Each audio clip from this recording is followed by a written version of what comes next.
اعوذ باللہ من الشیطان الرجیم بسم اللہ الرحمن الرحیم. ڈیئر اسٹوڈنٹس، السلام علیکم ورحمۃ اللہ وبرکاتہ.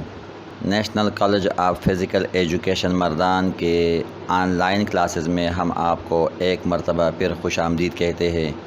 اگر آپ کو یاد ہو، لاسٹ لیکچر میں ہم نے یہ بتایا تھا کہ کریکولم ڈیزائن کو ہم نے 2 حصوں میں تقسیم کرنا ہے، اور اس کا جو پہلا پارٹ تھا سچویشنل انالیسز پہ ہم نے بحث کی تھی، اور اس کے ساتھ ساتھ ہم نے سلیکشن آف آبجیکٹیوز پہ بات کی تھی. تو اسی لیکچر کو ہم آج انشاءاللہ اپنے اختتام تک پہنچائیں گے، اور آج ہم اسی کریکولم ڈیزائن میں جو 3rd اور 4th اور 5th سٹیپ ہے تو اس کو ڈیٹیل سے ڈسکس کریں گے. آئیے اپنے آج کے لیکچر کا باقاعدہ آغاز کرتے ہیں. ڈیئر اسٹوڈنٹس، کریکولم ڈیزائن میں جو تیسرا سٹیپ ہے یا تیسری اہمیت رکھنے والی چیز ہے وہ ہے selection and organisation of content. جی ہاں، selection and organisation of content. One of the important phases of curriculum design is the selection and organization of content for a subject. This is the most difficult task and requires a great knowledge and skill on the part of the curriculum planner. Therefore, the planner should be very careful at this stage. He should act upon the following principles. Principles of selection of content. تو ان principles یا اصول و ضوابط میں جو باتیں شامل ہے وہ ان میں سے پہلی بات یہ ہے کہ the first principle of the selection of content for the subject is that the curriculum material should be useful in everyday life. They must have some vocational utility. جی ہاں، اگر کریکولم جو ہے وہ انسان کے روزمرہ زندگی کے ساتھ اور ان کے جو ووکیشنل یوٹیلیٹی ہے یعنی ان کے کاروباری زندگی کے ساتھ مطابقت نہیں رکھتی تو پھر وہ کریکولم جو ہے اس کو ہم کامیاب کریکولم نہیں کہہ سکتے. دوسری بات اس سلسلے میں کیا ہے وہ یہ ہے کہ the second principle is appropriateness. جی ہاں، this means that content of the curriculum should be according to the physical, mental and emotional development of the students. Their age, capacities, trends and attitudes should be kept in view while selecting content and subject matter for the curriculum. تو ان تمام باتوں کا، ان تمام جزیات کا خیال رکھا جانا ضروری ہے کریکولم ڈیزائن کے وقت، کہ جو لرنر ہے اس کی جو physical, mental, emotional, psychological development جو ہے وہ کیا ہو سکتی ہے، کیا ہونی چاہیے. تو یہ خیال رکھنا یہ بہت ضروری ہوتا ہے کریکولم ڈیزائن کے وقت. 3rd سٹیپ کیا ہے؟ دا 3rd principal is the principle of gradation, یعنی تدریج، گریڈز. کہ جوں اسٹوڈنٹ لرنر کی عمر بڑھتی جاتی ہے اس کے کلاس جو ہے وہ بڑھتا جاتا ہے، اس سلسلے میں اسی طرح اس مقدار کے ساتھ وہ آسان سے مشکل اور معلوم سے نامعلوم والے جو تدریجی مراحل ہے اس ارتقاء سے اس کو گزرنا چاہیے. This means that the material should be graded in a psychological way. This gradation is given below. اب اس میں کیا ہے، جیسے کہ ہم نے آپ کو پہلے بتایا ہے، from simple to complex, number 2 from easy to difficult, and number 3 from concrete to abstract, number 4 is from known to unknown. The 4th principle is flexibility. This means that the subject matter should not be, میں دوبارہ دہراتا ہوں، the 4th principle is flexibility. This means that the subject matter should not be rigid. It should be flexible. Every day, new scientific inventions and discoveries take place.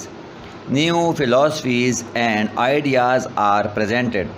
So, The subject matter should also be changed according to the needs of the time. Flexibility جو ہے یہ بہت ضروری ہے، کیونکہ rigidity جو ہے وہ ہمیشہ ہر کام میں نقصان دہ ثابت ہوتی ہے۔ تو یہ فلیکسیبلٹی اس لحاظ سے کہ اب اس جدید دنیا میں نت نئے جو ہے تجربات ہوتے رہتے ہیں اور آئیڈیاز سامنے آتے ہیں، تو اگر ان میں سے جو بھی اچھی باتیں ہیں اس کو پک کرنے کے لیے کریکولم ڈیزائنرز کو یہ خیال رکھنا چاہیے کہ وہ فلیکسیبل ہو، اس حد تک فلیکسیبل ہو کہ اس کو اڈاپٹ کر سکے۔ The fifth is the principle of sequence. This means that the content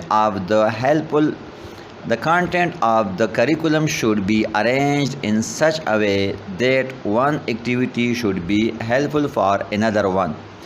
اسی کا نام ہے سیکوینس، کہ ایک لرنر جو ہے وہ فرض کرے ایک کلاس کے پہلے جو سمائی ہے، فرسٹ کوارٹر ہے، اس میں جو لرننگ کرتا ہے، جو ایکٹیویٹیز کرتا ہے، جو پریکٹیکلز کرتا ہے، تو اس کو سیکنڈ میں اس کے لیے فائدہ مند ہونا چاہیے۔ اسی طرح اگر وہ ایک کلاس میں جو کچھ سیکھتا ہے تو اگلے کلاس میں اس کو وہ سیکھنا چاہیے۔ تو یہ ہے پرنسپل آف سیکوینس۔ اس کے ساتھ ساتھ اس حوالے سے ایک اہم بات یہ بھی ذہن میں رکھنی چاہیے کہ the subject matter of the curriculum of one class should be a base for the subject matter of the curriculum of the next class. The content of the primary education should be base for secondary education. Similarly, secondary education should be a base for higher education. تو یہی جو sequence ہے یہ primary اور secondary اور پھر اس کے بعد جو ٹرشری ایجوکیشن ہے اس میں بھی اس کا خیال رکھا جانا ضروری ہے۔ The sixth and perhaps the most important principle is the principle of interest. The content should be according to the interest of the children so that it may properly motivate them for learning. It is a fact that learning is meaningless if the student is not properly motivated for it.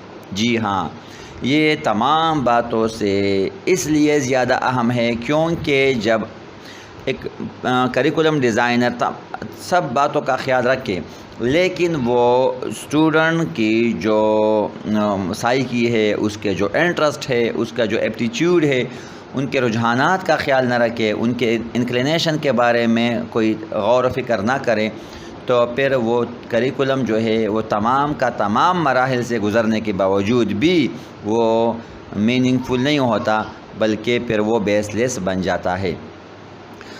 آئیے student اب اس سلسلے کی جو آخری کڑی ہے، second last کڑی تو اس پہ بات کرتے ہیں، وہ ہے selection of appropriate method. The selection of appropriate method of teaching is the fourth important element of curriculum.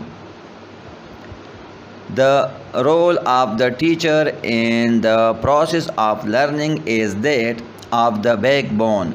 جی ہاں، ٹیچر کا جو رول ہے وہ ہمیشہ سے تھا، ہمیشہ ہے اور ہمیشہ رہے گا، اور جو بھی میتھڈالوجی ہو، جو بھی جدت آئے، جو بھی طریقے تعلیم ہو، جو بھی نظام ایجوکیشن ہو، اس میں جو رول ہے ٹیچر کا، معلم کا، وہ کبھی اس کو نگلیکٹ نہیں کیا جا سکتا۔ تو یہ بہت ضروری ہے اور اس کا ہمیشہ خیال رکھا جانا چاہیے۔ The teacher is expected to achieve those goals which the students are supposed to get. He is responsible for the change in the behavior, character and personality of the students. Therefore, if the teaching method of the teacher is not a good one, he cannot be able to achieve the required goals and objectives. There are various methods of teaching such as project method, problem solving method, lecture method and so on. Method of teaching should be selected according to the needs and interest of the students or learners. The teaching method should be able to achieve the required objectives. The curriculum planners are supposed to suggest appropriate method of teaching after suggesting the subject matter. تو اس سلسلے میں سب سے اہم بات یہ ہے کہ جتنے بھی میتھڈالوجیز ہے ٹیچنگ کے بارے میں اور جو آپ کو ہم نے بیان کر دیے، تو اس کا مطلب یہ نہیں ہے کہ کسی کلاس میں صرف ایک ہی میتھڈ کو اپنایا جائے اور وہ ہی بیسٹ ہوگا، بلکہ سب سے بیسٹ میتھڈ یہ ہے کہ ضرورت کے تحت میتھڈس کو چینج کیا جاتا رہے. یعنی ایک ہی کلاس میں اگر ایک دن لیکچر کے لیے لیکچر میتھڈ اہم ہو اور وہ زیادہ یوزفل تو ہو سکتا ہے اسی کلاس میں اگلے دن کا جو لیکچر ہے وہ کچھ اس طرح سے بنا ہوا ہو کہ وہ پروجیکٹ میتھڈ زیادہ اس کے لیے فروٹفل ہو. پھر نیکسٹ کے لیے ہو سکتا ہے کہ پرابلم سالونگ زیادہ فروٹفل ہو، زیادہ کارآمد ہو. تو اس بات کا خیال رکھا جانا چاہیے کہ ہر سبق، ہر دن جو نیا کام ہوتا ہے اس کے لیے اسپیشل ایکٹیویٹیز کے طور پر یہ ٹیچر کو سوچنا ہے کہ یہ کون سے میتھڈ سے، اور کبھی کبھی دو میتھڈز کو ملا کر بھی وہ اپنا پیغام صحیح اور مؤثر طریقے سے پہنچا سکتا ہے، جس کے جو ہے دور رس ثمرات اس کو حاصل ہو سکتے ہیں. اب آتے ہیں لاسٹ بات کی طرف، اور وہ ہے اسسمنٹ اور ایویلویشن. جی ہاں، کسی بھی کام میں اگر اسسمنٹ یا ایویلویشن نہ ہو تو پھر وہ کام جو ہے وہ اس کا کوئی فائدہ ہی نہیں ہوتا. تو اسسمنٹ اور ایویلویشن اس لیے ضروری ہے تاکہ وہ جو تمام پروسیس کیا گیا ہے اس کو معلوم کیا جا سکے کہ وہ کتنا کارآمد تھا اور اس میں کون کون سے نقصانات ہیں یا کون کون سے لوپ ہولز ہے کہ جس کو دور کیا جانا ضروری ہے. تو یہ کیا ہے، آئیے اس کو بھی سمجھتے ہیں. By assessment is meant the evaluation of students achievement. Students achievement کی جو جائزہ اس کا لینا ہے، اسی کو اسسمنٹ کہتے ہیں. Evaluation is very much necessary in any educational program. Without it we can not know about the effectiveness, success or failure of a program. It is essential in determining how well the learners have achieved the stated objectives. Similarly, evaluation has a close relation with curriculum. It provides a base for bringing changes in the curriculum. جی ہاں، یہ اس لیے بھی ضروری ہے کہ اگر ایک curriculum میں کچھ ایسی باتیں ہیں کہ اس کی وجہ سے وہ کریکولم ڈیزائننگ کے وقت اس کا خیال نہیں رکھا گیا اور اس کے آئندہ اسٹوڈنٹس کے لیے کوئی فائدہ نہیں ہے یا خدا نخواستہ نقصان ہے، تو پھر اس کو چینج کرنا آسان ہو جاتا ہے ایویلویشن کے پروسیس سے گزرنے کے بعد. It provides useful information to curriculum developers to clarify the stated objectives. ہاں، یہ بھی ایک فائدہ ہے کہ جو ڈیزائنرز ہے، کریکولم ڈیولپرز ہے، اس کو صحیح ترین معلومات اسی ذریعے سے حاصل ہو سکتی ہے. Feedback obtained through evaluation procedure indicates how realistic and effective the original objectives were and what changes should be brought to make them effective and useful. یعنی فیڈ بیک ہی ہے ایک طرح سے اسسمنٹ یا evaluation, اور اسی feed back کی وجہ سے یہ تمام باتیں جانی جا سکتی ہے کہ جو کریکولم ڈیزائن میں جو باتیں اس کا خیال نہیں رکھا گیا تو آئندہ کے لیے اس کا خیال پھر رکھا جاتا ہے اور پھر اس کو جو مسائل ہے، جو پرابلمز ہے، اس کو پھر دور کیا جا سکتا ہے. Here it is worth to mention that curriculum evaluation is different from student evaluation. In student evaluation, we have to assess the performance of the student. It refers to the collection of information on which judgments are usually made about the progress of a particular student in the program. On the other hand, in curriculum evaluation, we have to collect information on which judgment might be made about the worth and effectiveness of a particular program. تو یہ بات بھی ذہن نشین رہنی چاہیے کہ جو اسٹوڈنٹس کا ایویلویشن ہے اور کریکولم کا ایویلویشن ہے، یہ دونوں الگ چیزیں ہیں اور ان کو الگ طریقے سے ٹیکل کیا جانا ضروری ہے. might be made about the worth and effectiveness of a particular program. It includes making those judgments so that decision might be made about the future of a program.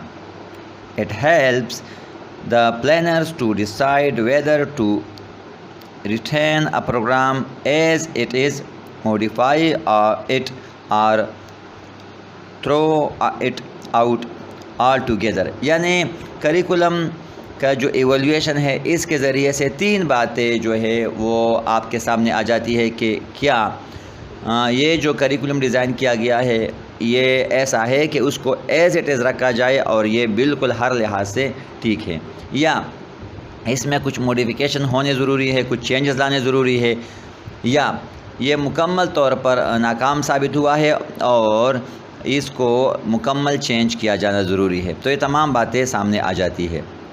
Evaluation is necessary for decision making at all stages in curriculum planning and development. There are 4 main types of decisions which are included in curriculum evaluation. That is, اب وہ 4 باتیں کون کون سی ہے؟ اس میں پہلی بات ہے planning objectives. For example, which objectives to select.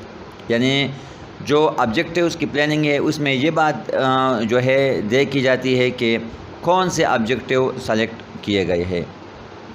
دوسری بات پلاننگ پروسیجر، یعنی which methods, materials and personnel to apply, کہ کون کون سے میتھڈز اور میٹیریل جو ہے اس کو اس کی اپلیکیشن کی گئی. نمبر 3 امپلیمنٹنگ پروسیجر، اور اس میں کیا ہے whether to continue, modify or abandon procedure plan. اور نمبر 4 جو ہے last one outcomes, which intention are realise to what extent or by whom. تو یہ باتیں اس میں شامل ہے. The above stated facts show how much curriculum evaluation is necessary in the process of teaching and learning. تو dear students, ان باتوں سے معلوم ہوتا ہے کہ کریکولم ڈیزائن کے وقت جو یہ چیزیں ہیں، جو ان باتوں کو بیان کیا گیا لاسٹ لیکچر میں گزشتہ اور آج کے لیکچر میں، ان کا خیال رکھا جانا بہت ضروری ہے. اگر اس میں سے کسی ایک بات کو بھی ہم اگنور کریں گے تو ہمارا جو پورا پروسیس ہے کریکولم ڈیزائن میں وہ شاید اتنا پھر کامیاب نہیں رہے گا. انشاءاللہ کمنگ لیکچر میں ہم کریکولم ڈیولپمنٹ ان پاکستان کے حوالے سے بات کریں گے. تو اس وقت تک کے لیے ہم آپ سے اجازت چاہتے ہیں. Take care. اللہ حافظ. والسلام علیکم ورحمۃ اللہ وبرکاتہ.